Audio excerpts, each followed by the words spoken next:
ছাত্ৰ ছাত্ৰীসকল আজি মই তোমালোকৰ ষষ্ঠ শ্ৰেণীৰ অৰ্থাৎ ক্লাছ 6ৰ ইংৰাজী পাঠ্যপুথিৰ lesson number 1 afternoon on a hill নামৰ এই পয়েমটোক সহজভাৱে সম্পূৰ্ণকৈ বুজাই দিবলৈ চেষ্টা কৰিম।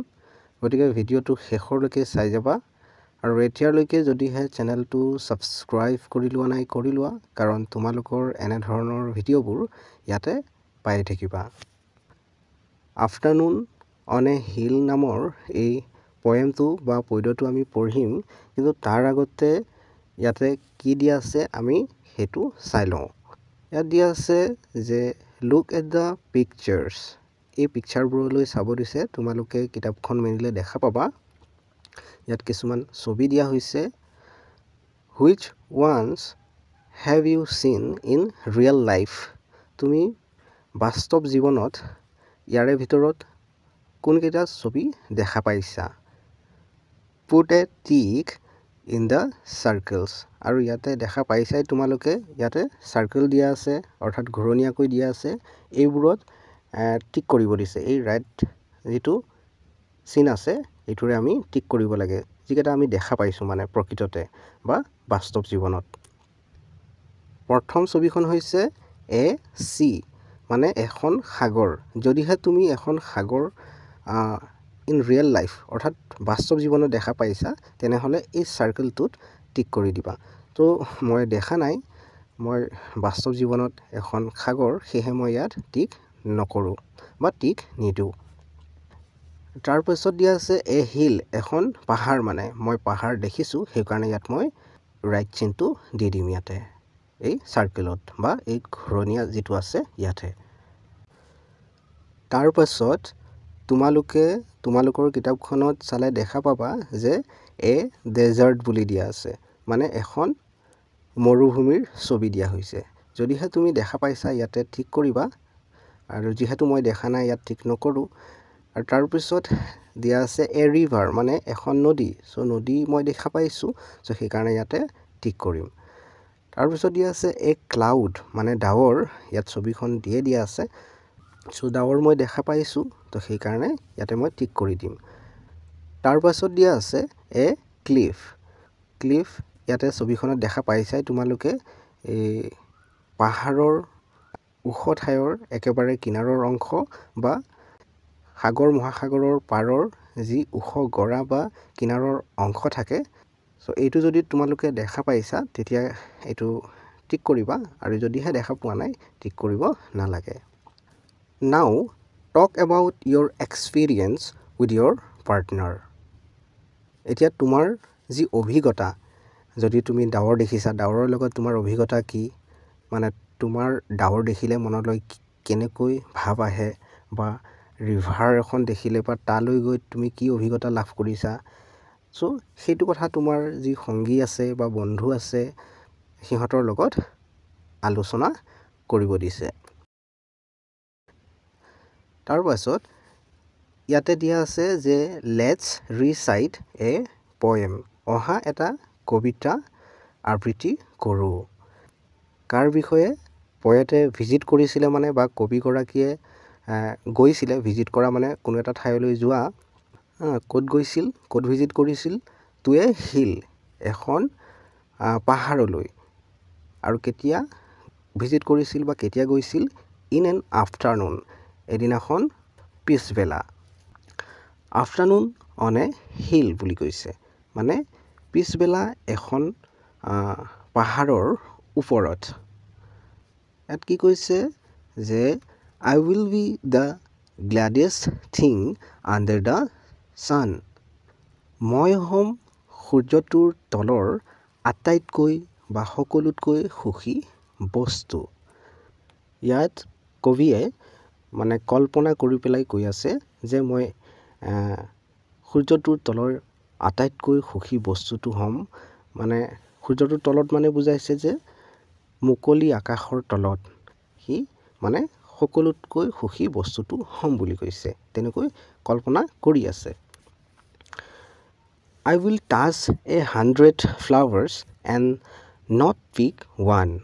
মই 100 পাহমান ফুল চুই চাম আৰু এপাহ ফুলো নিচিঙো বা নিচিঙিম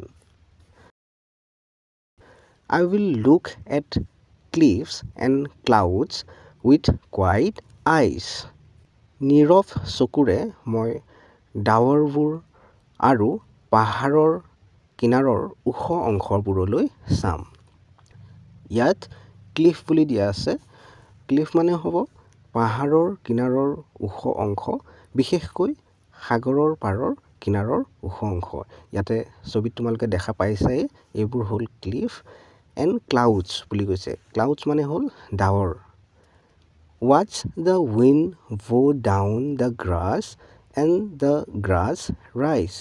বতাহে কেনেদৰে ঘাঁহবোৰ তললৈ কৰে আৰু ঘাঁহবোৰে কেনেকৈ ওপৰলৈ মূৰ দাঙি উঠে সেইটোক চাম বুলি কৈছে